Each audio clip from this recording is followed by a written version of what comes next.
The trial continued. We started trial today. They brought their witness, but because they had not fully served us, the witness could not continue. And my Lord granted bail.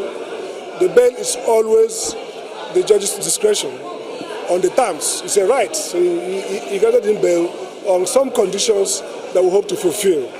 As at this point, our focus is his trial, which we believe will not be sustained. Where it's going to come out, it's a matter of when. So as soon as the bail conditions are perfected, he will be out. Everybody, including generals, have been saying that the condition of the military is poor.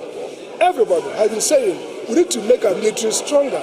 And so what justice did is to receive good faith picture to further add to that public discourse. Nothing that touches on national security.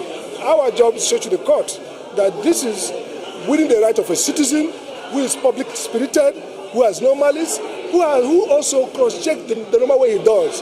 When you get if you're a videographer, when you get information, you go to the internet, you run it to see whether it's true. So justice carried out the basic commonsensical rigor to ascertain that this video is important. He has no compromise. He did not enter into further message against the Nigerian state. He didn't talk anything against the soldier. And since his arrest or kidnapping, there has been no unrest in the military.